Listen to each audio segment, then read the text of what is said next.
Nabi Sulaiman berkata, "Ya Tuhanku, ampunilah aku, anugerahkanlah kepadaku kerajaan yang tidak dimiliki oleh seorang pun sesudahku." Nabi Sulaiman alaihissalam adalah manusia terkaya sepanjang sejarah kehidupan manusia di muka bumi. Dalam beberapa kitab suci seperti Al-Quran, Alkitab, dan Injil, Nabi Sulaiman dijelas sebagai manusia terkaya yang pernah hidup di muka bumi. Tidak ada satupun manusia yang bisa mengalahkan total kekayaannya hingga hari kiamat tiba nanti. Para arkeolog telah menemukan situs peninggalan sejarah Islam yang mengungkap total kekayaan Nabi Sulaiman alaihissalam. Prof University, seorang peneliti, menyatakan bahwa 3.000 tahun yang lalu, Nabi Sulaiman alaihissalam diperkirakan memiliki kekayaan senilai 2,2 triliun US dollar, apabila dikonversikan dengan nilai mata uang dolar saat ini. Apabila dirupiahkan, maka nilainya setara dengan 32.891.870 triliun rupiah. Nilai itu berkali-kali lipat lebih banyak daripada total kekayaan negara Indonesia yang hanya mencapai 11.454 rupiah per 31 Desember 2021 lalu. Nabi Sulaiman alaihissalam memiliki beberapa mukjizat. Di antaranya adalah dapat berbicara dengan bahasa binatang. Beliau dapat memerintah mereka untuk melakukan sesuatu. Beliau juga dapat mengendalikan besar kecilnya tekanan angin dan dapat mengatur ke arah mana angin akan berhembus, sehingga dengan itu Nabi Sulaiman dapat memanfaatkan angin sebagai kendaraannya dan juga kendaraan tentaranya. Nabi Sulaiman juga bisa melunakkan besi dan membentuknya menjadi pakaian perang yang anti tusukan senjata tajam. Nabi Sulaiman memimpin para jin. Mereka tunduk dan patuh pada perintah Nabi Sulaiman. Tidak hanya itu, sobat, setan dan iblis laknatullah yang merupakan makhluk pembangkang dapat dibuat tunduk bertekuk lutut pada perintah-perintah Sulaiman.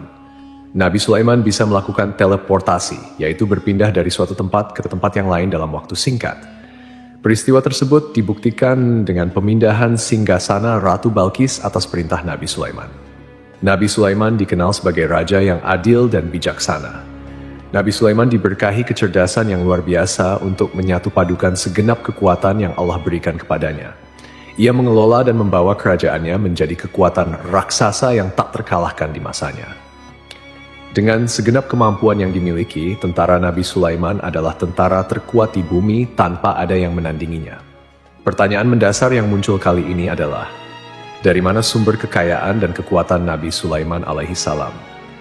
Untuk mendapatkan jawaban dari pertanyaan ini, simak video ini sampai akhir ya sobat. Sungguh kami benar-benar telah menganugerahkan ilmu kepada Daud dan Sulaiman. Keduanya berkata, "Segala puji bagi Allah yang melebihkan kami dari kebanyakan hamba-hambanya yang mukmin." Sulaiman telah mewarisi Daud dan dia berkata, "Wahai manusia, kami telah diajari untuk memahami bahasa burung dan kami dianugerahi segala sesuatu. Sesungguhnya semua ini benar-benar karunia yang nyata." Quran Surat An-Naml ayat 15-16. Pada ayat tersebut disebutkan bahwa Sulaiman telah mewarisi Daud. Nabi Sulaiman mewarisi Nabi Daud dalam sisi kenabian dan kekuasaan, bukan mewarisi harta. Karena para nabi tidak mewariskan harta. Sebab peninggalan mereka, harta para nabi menjadi sedekah bagi orang-orang yang ada di sekitar mereka, yaitu orang-orang fakir dan orang-orang yang membutuhkan. Dan harta para nabi tidak dikhususkan bagi kalangan keluarganya. Rasulullah Shallallahu Alaihi Wasallam bersabda, "Kami para nabi tidak mewariskan." Nabi Sulaiman mewarisi kenabian dari Nabi Daud. Ini adalah hal yang jelas. Allah telah memilihnya sebagai nabi dari Bani Israel. Begitu juga, Allah telah memberinya kekuasaan kerajaan sehingga ia menjadi pemimpin Bani Israel. Barangkali sesuatu yang paling penting yang diwarisi oleh Nabi Sulaiman dari Nabi Daud adalah tradisi militer. Kemajuan militer yang dahsyat telah berpindah kepada Nabi Sulaiman. Nabi Daud sebenarnya adalah seorang penggembala kambing yang sangat miskin. Tapi seiring dengan perjalanan waktu, ia menjadi komandan pasukan yang tak tertandingi. Nabi Daud alaihissalam mengetahui bahwa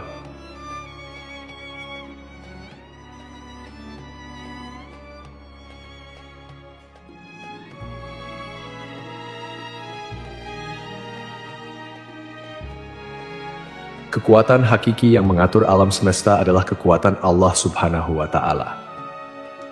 Ketika Nabi Daud mengulurkan tangannya dan memegang potongan batu, lalu beliau melemparkannya dengan ketapelnya ke arah Jalut, kepala Jalut terletak dan ambruk menghantam tanah.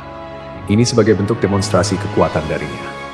Kehadiran Nabi Daud mengubah pasukan Bani Israel, di mana mereka sebelumnya lari jika berhadapan dengan musuh, maka kini keberadaan mereka mulai diperhitungkan. Di masa hidupnya, Nabi Daud alaihissalam mengalami peperangan yang sangat banyak, tapi Al-Quran tidak menceritakan secara terperinci tentang hal itu. Al-Quran adalah kitab dakwah di jalan Allah, bukan kitab sejarah. Al-Quran hanya menceritakan di dalam Al-Quran surat Sya'ad ayat 20, dan kami kuatkan kerajaan Daud. Ayat tersebut berarti bahwa Nabi Daud belum pernah terkalahkan dalam peperangan yang diikutinya. Di samping dukungan yang Allah berikan kepadanya, serta juga pasukan dan rakyatnya, di mana mereka adalah orang-orang yang bertauhid, menyerahkan diri kepada Allah Subhanahu wa Ta'ala. Allah Subhanahu wa Ta'ala mengajarkan kepada Nabi Daud hal-hal yang menjadikan pasukannya memiliki keistimewaan, yang dengannya mereka dapat mengalahkan pasukan-pasukan lain, pasukan-pasukan besar yang ada di bumi pada saat itu. Allah Subhanahu wa Ta'ala berfirman dalam Quran surat Saba ayat 10, dan kami telah melunakkan besi untuknya. Baju besi mungkin akan menjadi masalah dalam benak kita ketika orang-orang akan berperang. Baju besi cukup mengganggu gerakan mereka. Kita bisa membayangkan ketika ada dua orang berperang, salah satunya dapat bergerak bebas, sementara yang lain tidak leluasa bergerak karena tertahan dengan pakaiannya. Namun dengan kekuasaan Allah, Nabi Daud dapat melunakkan besi dan membuat baju besi yang ringan, yang mudah untuk digunakan. Ini adalah kemajuan penting yang Allah Subhanahu wa Ta'ala berikan kepada Nabi Daud dan tentaranya.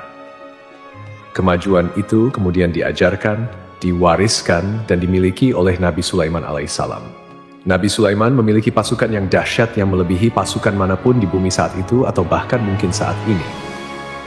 Bahkan Allah Subhanahu wa Ta'ala menambahkan karunia-Nya kepada Nabi Sulaiman yang disebutkan dalam Quran surat An-Naml ayat 16.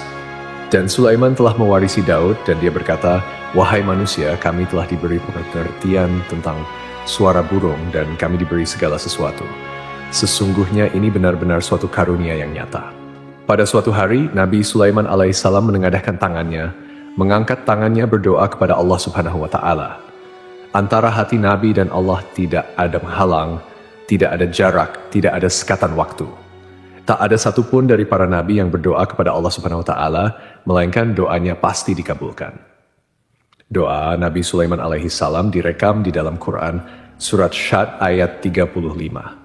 Nabi Sulaiman berkata, "Ya Tuhanku, ampunilah aku, anugerahkanlah kepadaku kerajaan yang tidak dimiliki oleh seorang pun sesudahku." Nabi Sulaiman menginginkan dari Allah suatu kerajaan yang belum pernah diperoleh oleh siapapun setelahnya. Allah Subhanahu wa Ta'ala mengabulkan doa Nabi Sulaiman dan memberinya kerajaan tersebut. Nabi Sulaiman mewarisi kekuasaan, kenabian, hikmah, dan ilmu dari Nabi Daud alaihissalam. Orang-orang menyebutnya Sulaiman al-Hakim, Sulaiman yang bijaksana. Kebijaksanaan Nabi Sulaiman tidak terbatas pada keadilannya di tengah-tengah manusia dan juga kasih sayangnya kepada mereka. Namun kebijaksanaan Nabi Sulaiman juga berlaku di kalangan burung dan binatang lainnya. Nabi juga mengenal bahasa burung, tetapi Nabi Sulaiman dapat berbicara dengan bahasa burung, bahkan ia dapat menggantinya sebagai pembantunya. Ketika Nabi Daud bertasbih, gunung-gunung dan burung-burung beserta binatang-binatang buas ikut bertasbih bersamanya. Bahkan angin pun berhenti untuk mendengarkan tasbih itu. Sedangkan Nabi Sulaiman alaihissalam, Allah Subhanahu wa Ta'ala memberinya karunia lebih dari itu, di mana binatang-binatang buas tunduk kepadanya. Begitu juga angin dan burung. Nabi Sulaiman alaihissalam mampu mendengarkan bisikan semut yang berbicara kepada sesama mereka.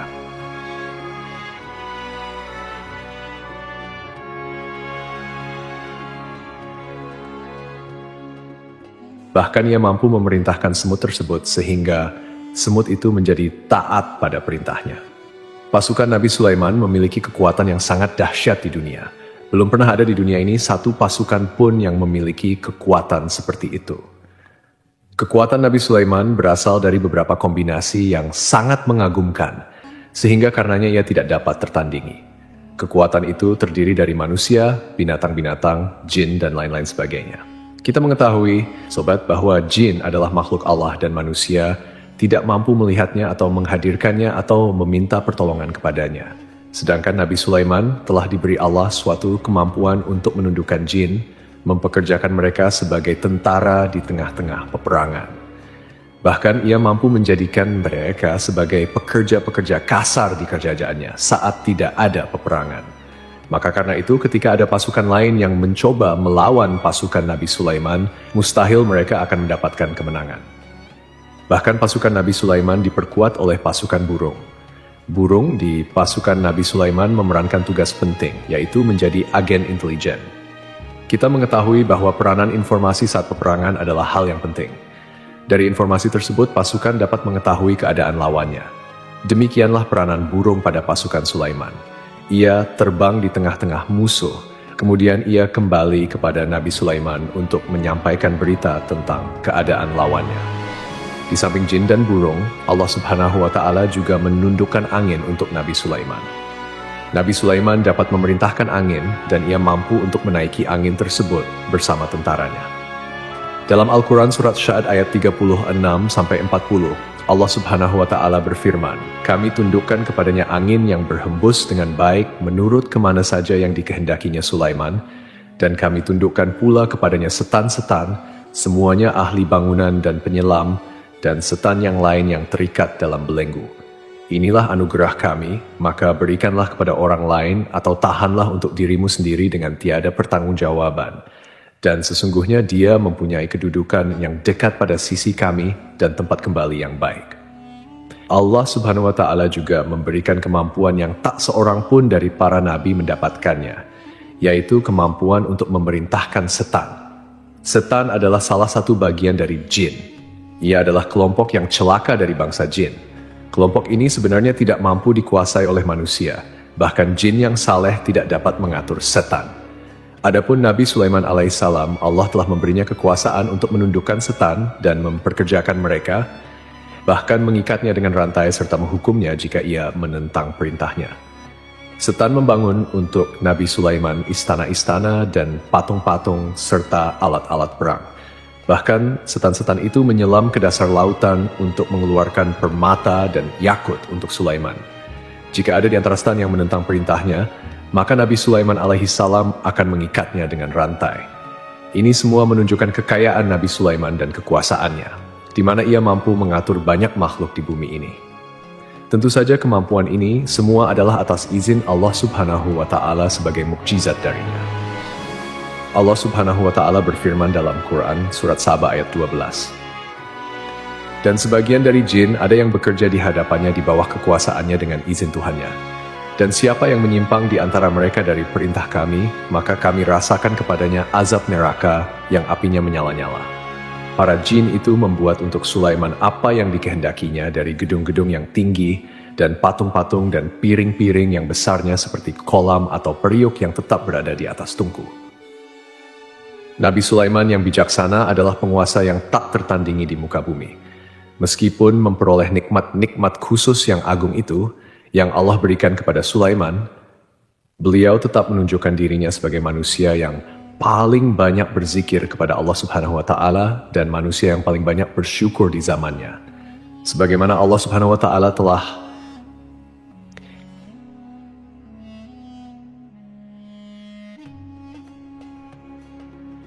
memberikan nikmat kepada ayahnya, Nabi Daud alaihissalam, di mana ia mampu melunakkan besi, dan Allah mengajarinya bagaimana cara mencairkan besi.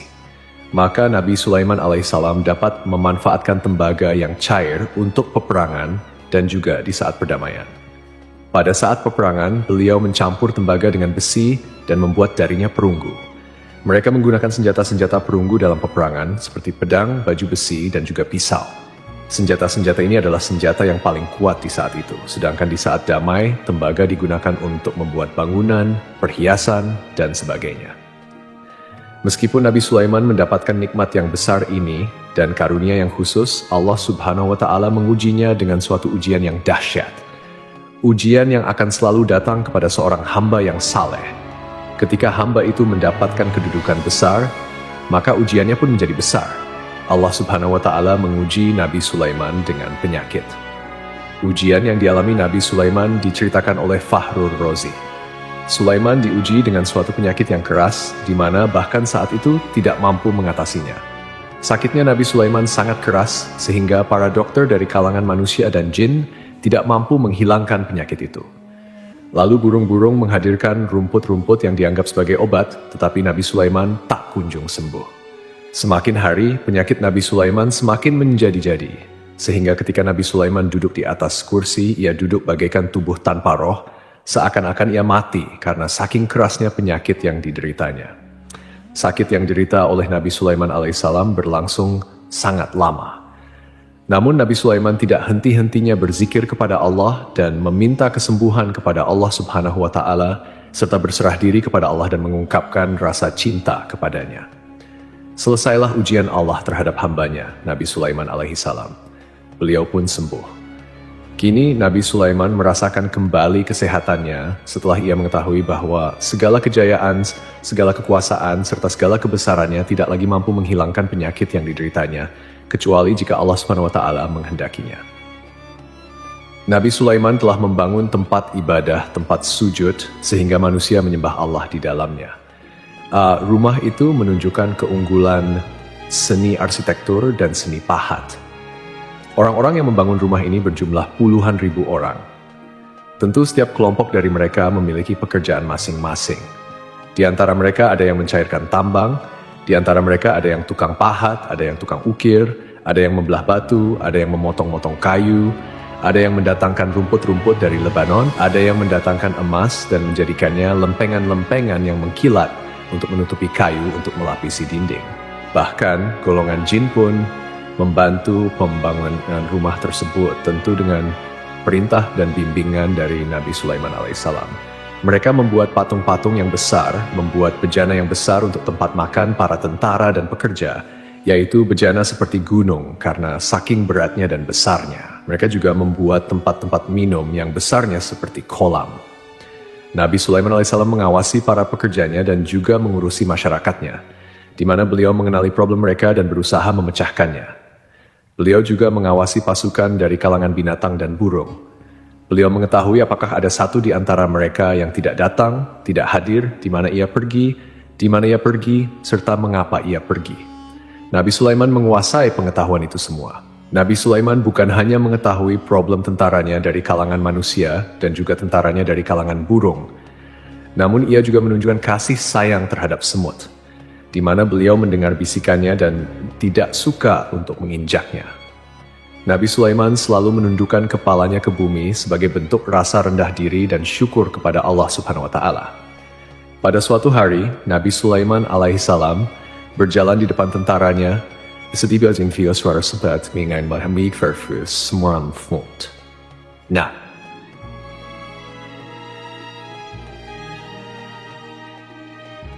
hal itu terekam di dalam Quran Surat An-Naml ayat 18-19.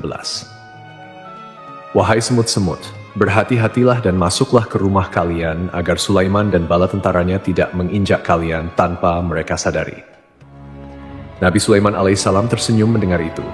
Lalu ia berdoa, Ya Allah, ya Tuhanku, berilah aku ilham untuk tetap bersyukur atas nikmat-Mu yang telah Engkau anugerahkan kepadaku dan kepada kedua orang ibu bapakku, serta untuk mengerjakan amal saleh yang Engkau ridai. Dan masukkanlah aku dengan rahmat-Mu ke dalam golongan hamba-hamba-Mu yang saleh. Sobat, meskipun Nabi Sulaiman mendapatkan kekuasaan dan memiliki tentara yang besar, namun beliau menunjukkan kasih sayang terhadap bangsa semut. Beliau mendengarkan bisikannya dan melihat semut yang ada di depannya. Oleh karena itu, tak mungkin baginya untuk menginjak golongan semut itu. Nabi Sulaiman bersyukur kepada Allah Subhanahu wa Ta'ala yang telah memberinya nikmat itu, yaitu nikmat rahmat dan kasih sayang. Di samping itu, Nabi Sulaiman alaihissalam adalah orang paling kaya di dunia. Istananya terbuat dari kayu gaharu yang memiliki bau harum. Istananya terbuat dari emas dan terkadang dari kristal. Beliau juga memiliki kursi besar yang terbuat dari emas dan permata. Istana Nabi Sulaiman merupakan istana yang paling besar di dunia. Nabi Sulaiman menggunakan pakaian dari emas dan permata.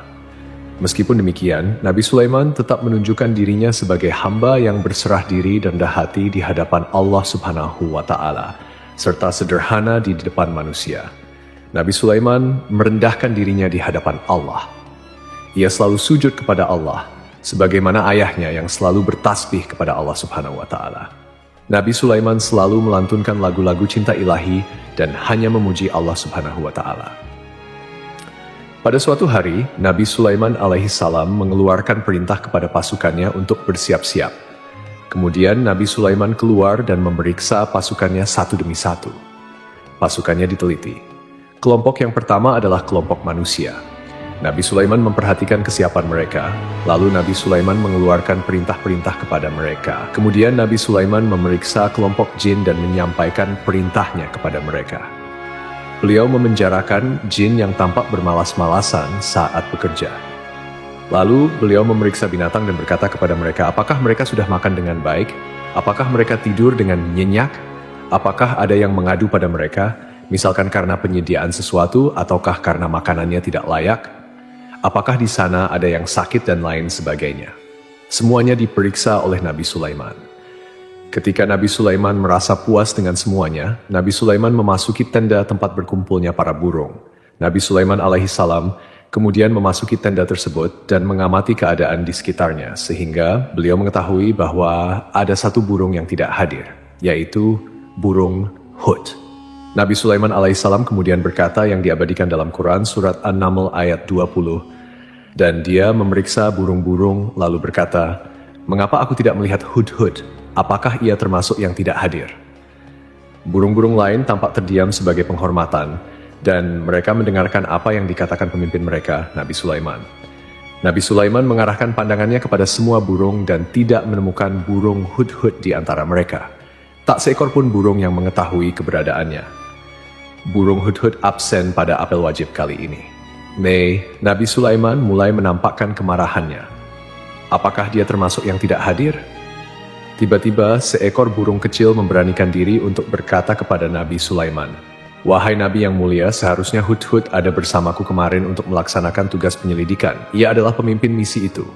Namun burung Hud-Hud belum datang. Oleh karena itu, aku tidak pergi bersamanya. Burung itu tampak gemetar. Nabi Sulaiman mengetahui bahwa Hud-Hud tidak hadir dan tak seorang pun mengetahui kemana ia pergi. Burung Hud pergi tanpa terlebih dahulu meminta izin kepada Nabi Sulaiman dan tidak memberitahu keberadaannya. Dalam keadaan marah,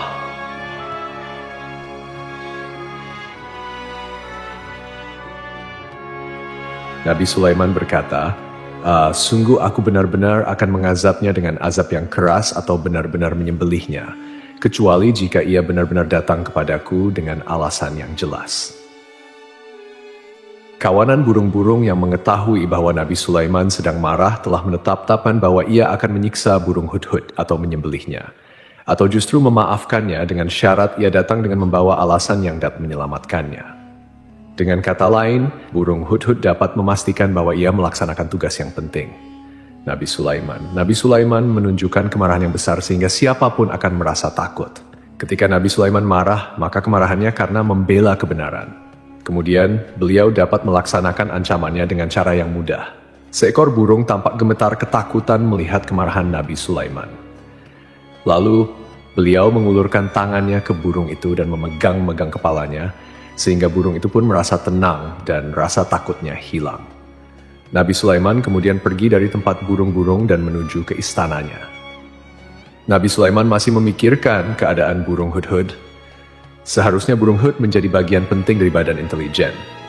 Apakah ia pergi untuk menyingkap sesuatu atau apakah ia pergi hanya untuk bermain-main? Nabi Sulaiman alaihissalam telah memperhatikan dan mengetahui bahwa burung Hud-Hud adalah seekor burung yang cerdik dan juga fasih berbicara. Terkadang, Nabi Sulaiman mendapati burung Hud-Hud sedang bermain-main dan menunda-nunda pekerjaannya. Namun ketika Nabi Sulaiman melihatnya, burung Hud-Hud memahami bahwa perbuatannya tidak benar. Sebab ia tidak boleh mencampur adukan antara waktu serius dan waktu bermain. Tidak lama setelah itu, burung Hud-Hud tiba di tempat para burung-burung yang lainnya. Mereka berkata kepadanya, wahai Hud-Hud, pergilah engkau ke tempat Nabi Sulaiman. Jika ia mengetahui bahwa engkau telah sampai, jiwamu benar-benar terancam. Mendengar hal itu, burung Hud-Hud pun segera beranjak. Ia terbang menemui Nabi Sulaiman. Pada waktu itu, Nabi Sulaiman sedang duduk bersama tentaranya yang lain. Burung Hud-Hud berdiri. Ia telah merencanakan untuk memulai pembicaraannya dengan Nabi Sulaiman sebelum Nabi Sulaiman bertanya kepadanya kemana dia pergi. Ini sebagai bukti bahwa Hud-Hud telah melaksanakan suatu tugas yang penting. Dalam Al-Quran, surat An-Naml ayat 22, burung hudhud berbicara, "Aku telah mengetahui sesuatu yang kamu belum mengetahuinya, dan kubawa kepadamu dari negeri Saba suatu berita penting yang diyakini." Seakan-akan burung hudhud hendak berkata, "Aku adalah hudhud yang miskin, tapi aku mengetahui apa yang tidak engkau ketahui. Dan aku telah datang kepadamu dari kerajaan Saba dengan membawa berita yang sangat penting." Nabi Sulaiman tampak terdiam. Ia menunggu hudhud menyelesaikan kisahnya yang tertulis dalam Quran, surat An-Naml ayat 23-24. Burung hudhud berkata, "Sesungguhnya aku menjumpai seorang wanita yang memerintah mereka. Dia dianugerahi segala sesuatu serta mempunyai singgasana yang besar. Aku mendapati dia dan kaumnya menyembah matahari selain Allah, dan setan telah menjadikan mereka memandang indah perbuatan-perbuatan mereka, lalu menghalangi mereka dari jalan Allah Subhanahu wa Ta'ala sehingga mereka tidak mendapatkan petunjuk." Burung hudhud diam sejenak.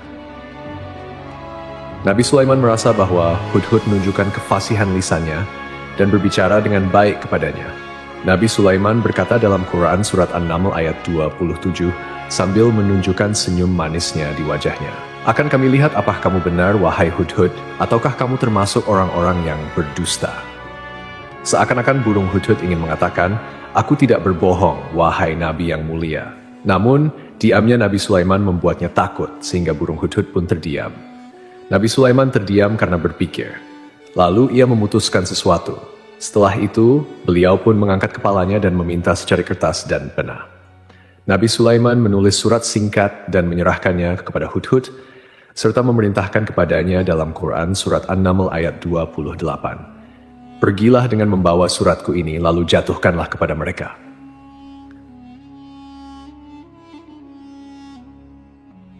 Kemudian berpalinglah dari mereka, lalu perhatikanlah apa yang mereka bicarakan. Al-Quranul Karim hanya menceritakan dalam Al-Quran surat An-Naml bagaimana perginya hudhud dan bagaimana ia menyerahkan surat itu.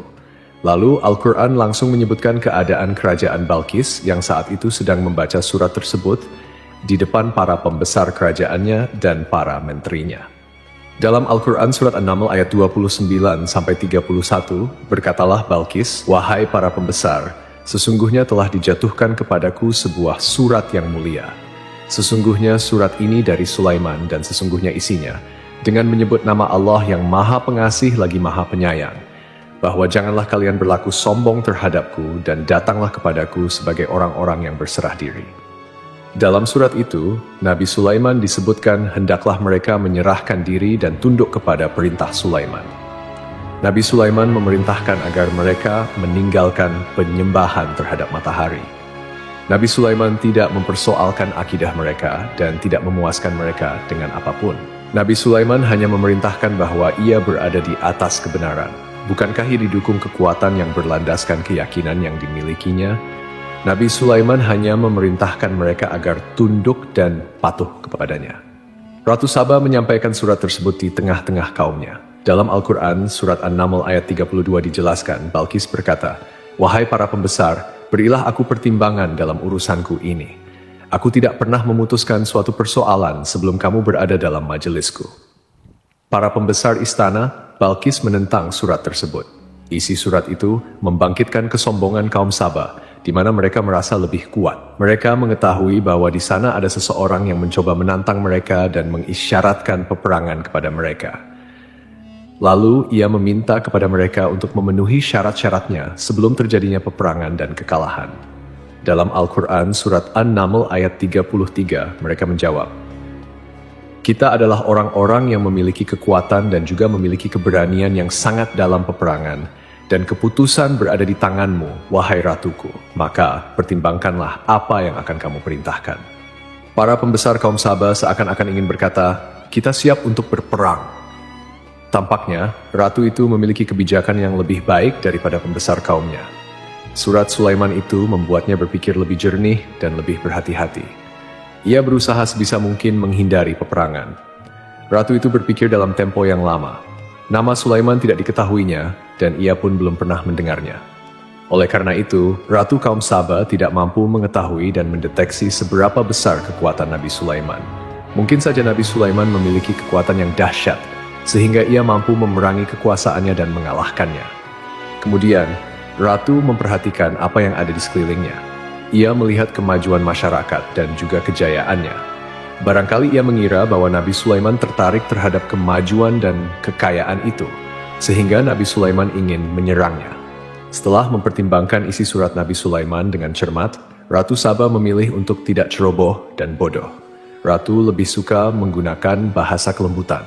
Ia mengirim kepada Nabi Sulaiman suatu hadiah yang besar. Ratu mengira bahwa Nabi Sulaiman adalah seorang yang ambisius.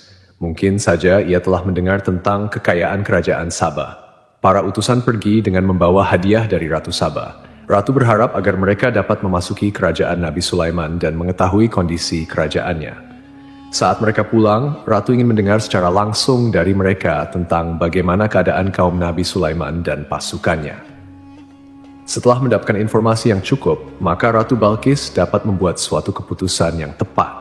Ratu menyembunyikan apa yang terlintas dalam pikirannya. Lalu, ia berbicara kepada pembesar istananya bahwa ia dapat menyingkap niat Raja Sulaiman melalui cara mengirimkan hadiah kepadanya. Ratu lebih memilih cara tersebut dan menunggu reaksi dari Nabi Sulaiman. Ratu berhasil memuaskan para pembesar istana dan untuk sementara ia menghilangkan ide untuk berperang. Karena para raja, jika menyerang suatu desa, maka pemimpin desa tersebut adalah orang yang paling banyak mendapatkan kehinaan dan cercaan. Akhirnya, para pembesar kaumnya merasa puas dengan pikiran Ratu Balkis. Dalam Al-Quran, surat An-Naml ayat 34-35 dijelaskan, Balkis berkata, dia berkata, sesungguhnya raja-raja apabila memasuki suatu negeri, niscaya mereka akan membinasakannya dan menjadikan penduduknya yang mulia menjadi hina. Dan demikian pula lah yang akan mereka perbuat. Dan sesungguhnya aku akan mengirim utusan kepada mereka dengan membawa hadiah, dan aku akan menunggu apa yang akan dibawa kembali oleh utusan itu. Kemudian sampailah hadiah dari Ratu Balkis kepada Nabi Sulaiman. Para intelijen Nabi memberitahunya bahwa utusan Balkis datang dengan membawa hadiah. Nabi Sulaiman langsung mengetahui bahwa Ratu Balkis sengaja mengirim orang-orangnya untuk mengetahui atau mendapatkan informasi tentang kekuatannya. Lalu, setelah itu ia akan mengambil keputusan atau mengambil sikapnya terhadap kerajaan Sulaiman.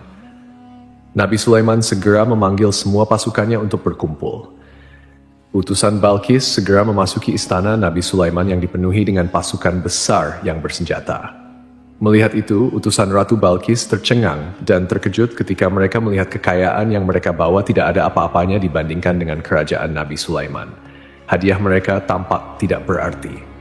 Emas yang mereka bawa tampak tidak memiliki makna saat mereka memasuki istana Nabi Sulaiman yang terbuat dari kayu-kayu pohon gaharu yang mengeluarkan bau harum serta dihiasi dengan emas permata. Para utusan Ratu Balkis berdiri bersama Nabi Sulaiman dan menyaksikan bagaimana Nabi Sulaiman mengendalikan pasukannya. Kemudian, mereka pun berpikir tentang kekuatan dan kualitas pasukan Nabi Sulaiman. Betapa kagetnya mereka ketika melihat di tengah-tengah pasukan itu terdapat singa, burung, dan tentara dari kalangan manusia yang mampu terbang. Mereka pun sadar bahwa mereka dihadapkan dengan pasukan yang tiada tandingnya. Selesailah demonstrasi pasukan Nabi Sulaiman. Kemudian para utusan Ratu Balkis dipersilakan maju ke tempat hidangan makanan. Para utusan itu sangat terkejut ketika melihat berbagai macam makanan dari penjuru dunia ada di depannya. Dan di antara makanan itu terdapat pula makanan yang biasa ditemukan di negeri mereka. Tetapi mereka melihat bahwa makanan itu memiliki rasa yang lebih istimewa. Setelah itu, piring-piring yang ada di depan mereka dan dijadikan tempat makanan terbuat dari emas, dan mereka dilayani oleh laki-laki yang berhias dengan emas. Ratu mereka pun tidak mengenakan hiasan itu. Di meja makan terdapat burung, ikan laut, dan berbagai macam daging yang mereka tidak mampu lagi membedakan daging apa itu. Nabi Sulaiman tidak makan bersama mereka, tetapi beliau makan dengan menggunakan piring yang terbuat dari kayu. Beliau memakan roti yang kering yang dicampur dengan minyak. Inilah makanan yang dipilihnya. Nabi Sulaiman makan bersama mereka dalam keadaan diam. Mereka merasa kehadiran Nabi Sulaiman menciptakan suasana wibawa yang luar biasa. Selesai perjamuan itu, makanan telah habis. Lalu, dengan sangat malu, mereka menyerahkan hadiah dari Ratu Balkis kepada Nabi Sulaiman. Hadiah itu berupa emas. Hadiah itu sangat bernilai tinggi, tetapi di sini hadiah itu tampak kecil di hadapan kekayaan-kekayaan Nabi Sulaiman yang sangat mengagumkan. Nabi Sulaiman memperhatikan hadiah ratu itu dan berkata dalam Al-Quran surat An-Naml ayat 36, maka tatkala utusan itu sampai pada Sulaiman, Sulaiman berkata, apakah patut kamu menolong aku dengan harta? Maka apa yang diberikan Allah kepadaku lebih baik daripada apa yang diberikannya kepadamu. Tetapi kamu merasa bangga dengan hadiahmu.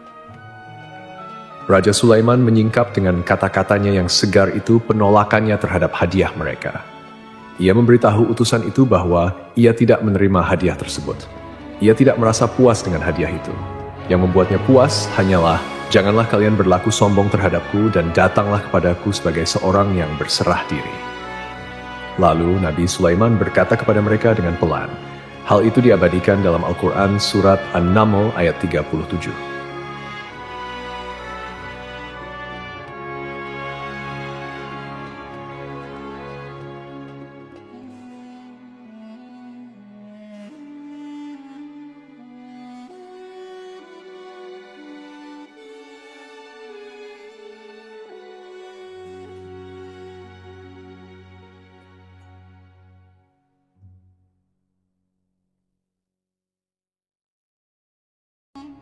Kembalilah kepada mereka.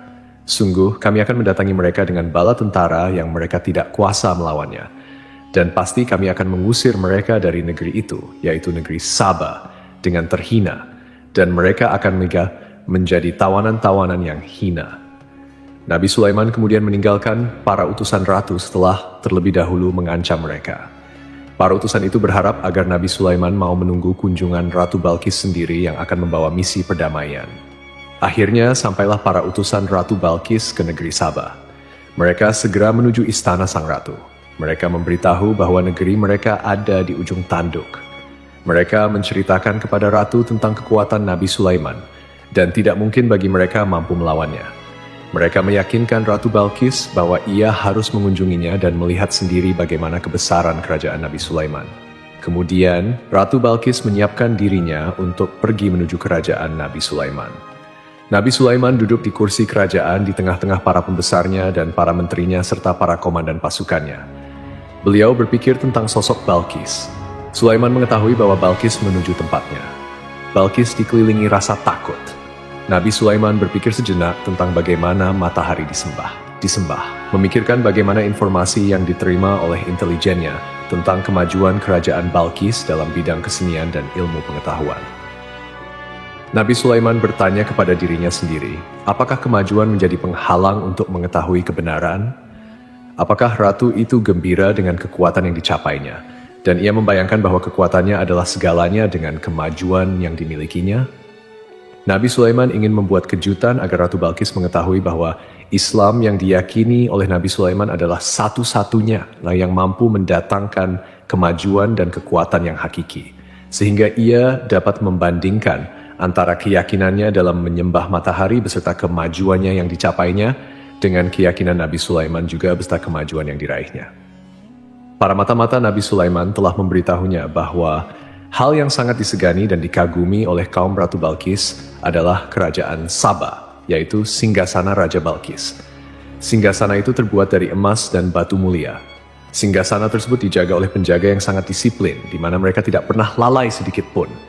Oleh karena itu sangat tepat apabila Nabi Sulaiman menghadirkan singgasananya di sini, di kerajaannya. Sehingga ketika Ratu Balkis tiba, maka ia dapat duduk di atasnya. Nabi Sulaiman ingin membuat kejutan kepadanya dan menunjukkan bahwa kemampuannya tersebut berlandaskan pada keislaman. Nabi Sulaiman melakukannya demikian itu dengan harapan agar sang ratu tunduk kepadanya. Ide itu terlintas dalam diri Nabi Sulaiman. Lalu ia mengangkat kepalanya dan menoleh kepada anak buahnya. Hal itu diabadikan dalam Al-Quran surat An-Naml ayat 38. Wahai para pembesar-pembesar, siapakah di antara kamu sekalian yang sanggup membawa singgasananya kepadaku sebelum mereka datang kepadaku sebagai orang yang berserah diri? Perhatikanlah ungkapan pikiran Nabi Sulaiman tersebut. Semua pemikirannya berkisar tentang keislaman para penyembah matahari, tentang bagaimana beliau dapat memberikan petunjuk kepada mereka di jalan Allah. Yang pertama menjawab pertanyaan Nabi Sulaiman adalah, Jin Ifrit dari kalangan jin yang Allah telah menundukkan mereka kepada Nabi Sulaiman. Dalam Al-Quran surat An-Naml ayat 39, berkata Ifrit yang cerdik dari golongan jin, "Aku akan datang kepadamu dengan membawa singgasana itu kepadamu sebelum kamu berdiri dari tempat dudukmu. Sesungguhnya aku benar-benar kuat untuk membawanya lagi dapat dipercaya." Nabi Sulaiman berdiri dari tempat duduknya setelah itu 1 jam atau 2 jam. Namun, jin itu berjanji kepadanya untuk menghadirkan singgasana Balkis sebelum itu. Istana Nabi Sulaiman di Palestina, sedangkan istana Balkis terletak di Yaman. Antara singgasana tersebut dengan singgasana Nabi Sulaiman berjarak lebih dari ribuan mil. Barangkali pesawat yang cepat sekalipun yang kita kenal hari ini tidak akan mampu membawa dan mendatangkan istana itu dalam waktu 1 jam.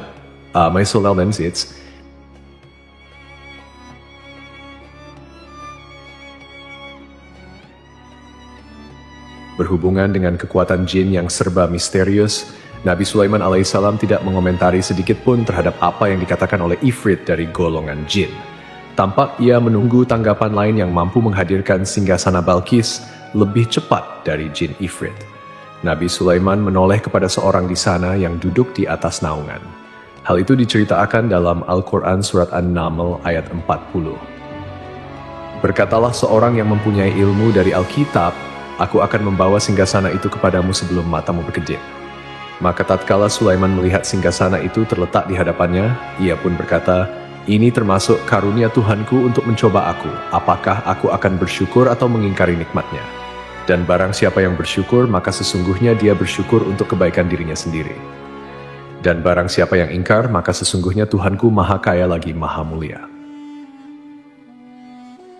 Belum lama seseorang yang mempunyai ilmu dari Alkitab menyatakan kalimatnya, sehingga singgasana itu tiba-tiba ada di depan Nabi Sulaiman.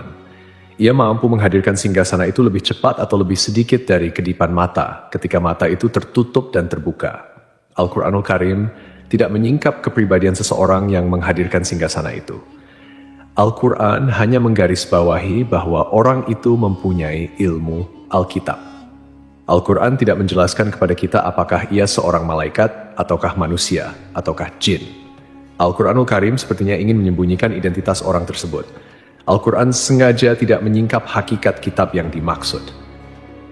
Setelah melihat singgasana itu, Nabi Sulaiman bersyukur kepada Allah Subhanahu wa Ta'ala. Ia mulai memperhatikan singgasana sang ratu. Singgasana tersebut merupakan simbol pembangunan dan juga kemajuan. Tetapi tampaknya ia hanya sesuatu yang biasa saja jika dibandingkan dengan kekuasaan Khawarij dan kebesaran ciptaan yang dibuat oleh manusia dan jin di kalangan istana Nabi Sulaiman. Nabi Sulaiman memikirkan dalam tempo yang lama tentang singgasana Ratu Balkis itu. Kemudian beliau memerintahkan agar singgasana itu diperbaiki, sehingga saat Ratu Balkis datang, Nabi Sulaiman akan mengujinya. Apakah Ratu Balkis dapat mengenali singgasananya atau tidak? Di dalam Al-Quran surat An-Naml ayat 41, Nabi Sulaiman berkata, "Ubahlah baginya singgasananya, maka kita akan melihat apakah dia mengenal ataukah dia termasuk orang-orang yang tidak mengenalnya." Nabi Sulaiman memerintahkan agar dibangun istana yang akan digunakan untuk menyambut Ratu Balkis. Nabi Sulaiman memilih tempat di laut dan ia memerintahkan agar dibangun suatu istana di mana sebagian besarnya terdiri dari air laut.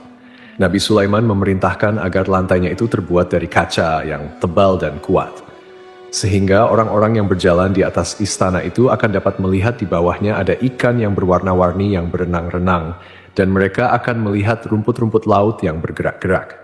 Akhirnya, selesailah pembangunan istana itu. Saking bersihnya kaca lantainya sehingga tampak di sana tidak ada kaca.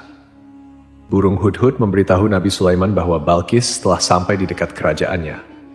Kemudian Ratu Balkis datang. Al-Quran tidak menyebutkan keadaan Nabi Sulaiman saat menyambut Balkis. Namun Al-Quran menunjukkan 2 sikap Ratu Balkis. Pertama, bagaimana sikap Balkis ketika pertama kali melihat singgasananya yang datang mendahuluinya. Ia telah meninggalkan pengawalnya untuk tetap setia menjaga singgasananya. Keadaan kedua adalah keadaan di depan istana yang dibangun untuk penyambutan Ratu Balkis. Istana itu penuh dengan permata yang di bawahnya berenang ikan-ikan. Di dalam Al-Quran surat An-Naml ayat 42 dijelaskan, Dan ketika Balkis datang, ditanyakan kepadanya, "Serupa inikah singgasanamu?" Balkis menjawab, "Seakan-akan singgasana ini adalah singgasanaku. Kami telah diberi pengetahuan sebelumnya dan kami adalah orang-orang yang berserah diri." Pada dialog tersebut, Balkis melihat singgasananya dan ia pun tercengang saat mengetahui bahwa itu adalah singgasananya. Namun, ia kemudian ragu karena melihat tidak sepenuhnya itu singgasananya. Jika itu benar-benar miliknya, lalu bagaimana ia datang mendahuluinya? Dan bila bukan singgasananya,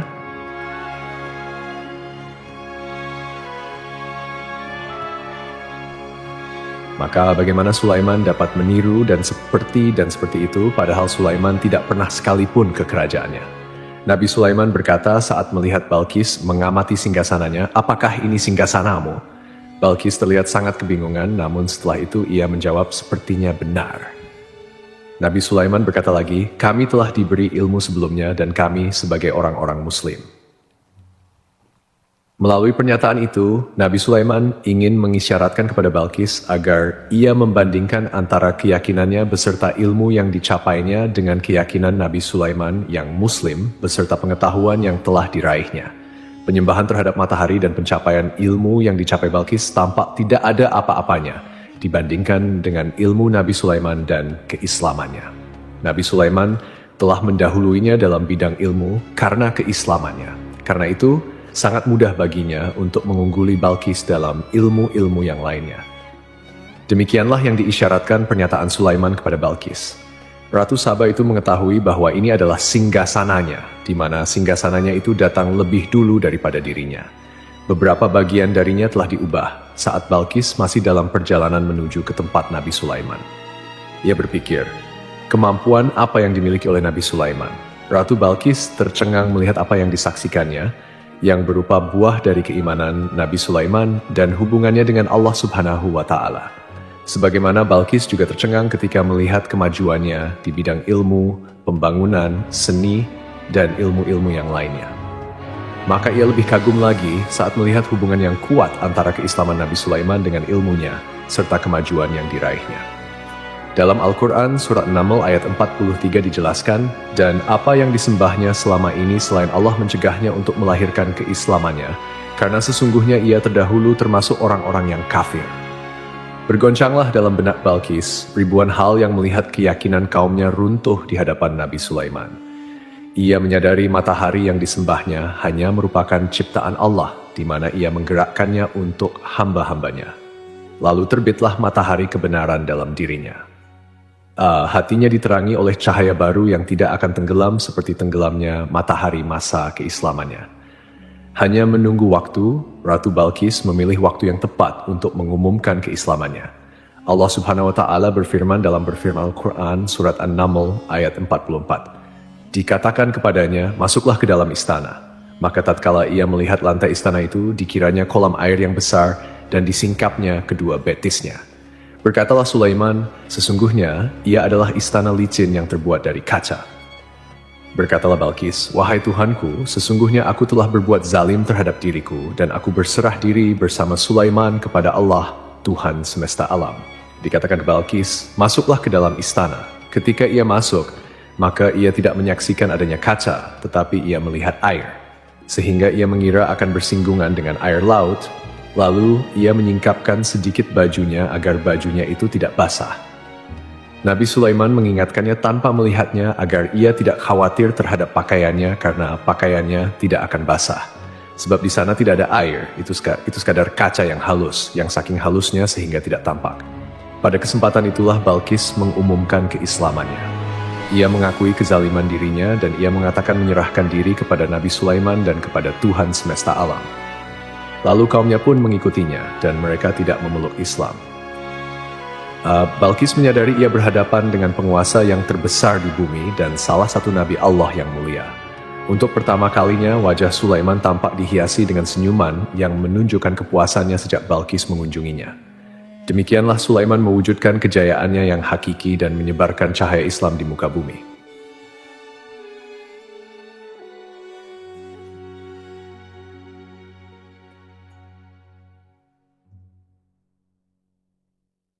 Al-Quran tidak menyebutkan kisah Balkis setelah keislamannya. Para ahli tafsir mengatakan bahwa ia menikah dengan Nabi Sulaiman. Selain itu, ada yang mengatakan bahwa ia menikah dengan salah satu orang dekat Nabi Sulaiman. Ada juga yang mengatakan bahwa sebagian Raja Habasyah adalah keturunan dari buah perkawinan ini. Wallahu alam.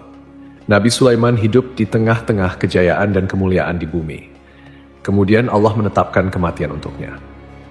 Sebagaimana kehidupan Sulaiman berada di puncak kemuliaan dan kejayaan yang penuh dengan keajaiban yang luar biasa, maka kematiannya pun merupakan tanda kebesaran Allah yang penuh dengan keajaiban.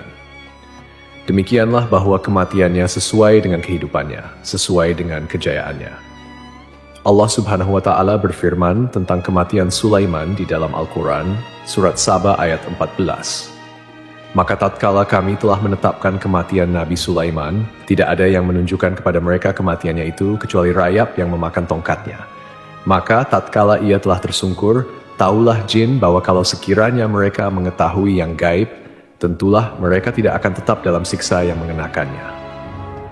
Kemampuan Nabi Sulaiman untuk menundukkan jin dan mempekerjakan mereka serta hubungan mereka dengannya, semua itu menimbulkan fitnah di tengah-tengah manusia dalam hal tertentu. Dan kematian Nabi Sulaiman merupakan batasan jawaban terhadap fitnah ini. Kami tidak mengetahui siapa yang mengklaim bahwa jin mengetahui hal yang gaib. Apakah itu setan yang terkutuk, atau jin yang bodoh, atau manusia yang tertipu? Kami hanya mengetahui siapa yang bertanggung jawab terhadap tersebarnya isu yang keliru ini. Yang kita ketahui adalah bahwa hal tersebut mempengaruhi sebagian manusia dan jin. Barangkali manusia berkata kepada diri mereka, selama jin melakukan perbuatan yang luar biasa ini, maka apa gerangan yang menjadikan mereka tidak mengetahui hal yang gaib itu? Manusia itu lupa bahwa kunci kegaiban berada di tangan Allah Subhanahu wa Ta'ala. Masalah ilmu gaib tidak akan mampu dikuasai oleh jin, manusia, para nabi, dan semua makhluk. Hanya Allah Subhanahu wa Ta'ala yang mengetahuinya, dan manusia diberitahu hanya sedikit sekali. Seakan-akan Allah Subhanahu wa Ta'ala telah merencanakan bahwa Sulaiman bertujuan untuk menghancurkan pemikiran itu, yaitu pemikiran jin mengetahui hal-hal yang gaib. Jin bekerja untuk Nabi Sulaiman selama beliau hidup, dan tatkala beliau meninggal, maka tugas mereka menjadi bebas. Nabi Sulaiman meninggal tanpa diketahui oleh jin, sehingga mereka tetap bekerja untuknya. Mereka tetap mengabdi kepada Sulaiman. Andaikan mereka mengetahui hal yang gaib, niscaya mereka tidak meneruskan pekerjaan mereka. Pada suatu hari, Nabi Sulaiman memasuki mihrabnya untuk itikaf, ibadah, dan beribadah kepada Allah Subhanahu wa Ta'ala. Tak seorang pun yang berani mengganggu khalwatnya di mihrabnya itu. Mihrab Sulaiman terletak di puncak gunung dan dindingnya terbuat dari permata. Pada suatu hari, Nabi Sulaiman duduk bersandar pada tongkatnya dan ia tampak tenggelam dalam tafakur. Beliau berzikir pada Allah hingga rasa kantuk menguasainya. Lalu setelah itu, malaikat maut menemuinya di mihrabnya. Nabi Sulaiman pun meninggal. Beliau bersandar kepada tongkatnya. Jin melihatnya dan mengira bahwa beliau sedang salat, sehingga mereka pun terus melanjutkan pekerjaannya. Berlalulah hari-hari yang panjang. Kemudian datanglah rayap, yaitu semut kecil yang memakan kayu. Hewan itu mulai memakan tongkat Nabi Sulaiman. Rayap itu tampak lapar. Bagian dari tongkat Nabi Sulaiman dimakan beberapa hari oleh rayap itu. Ketika yang dimakannya semakin bertambah, maka tongkat itu pun menjadi rusak dan kemudian jatuh dari tangan Nabi Sulaiman alaihi salam. Tubuh mulia itu kehilangan keseimbangan dan kemudian jatuh terhampas di bumi. Tatkala tubuh suci itu tersungkur, maka manusia segera menuju ke arahnya. Mereka menyadari dan mengetahui bahwa Nabi Sulaiman telah meninggal dalam waktu yang lama. Jin menyadari bahwa mereka tidak mengetahui hal yang gaib, dan manusia pun mengetahui hakikat ini. Seandainya jin mengetahui hal gaib, niscaya ia tidak akan meneruskan siksa yang hina.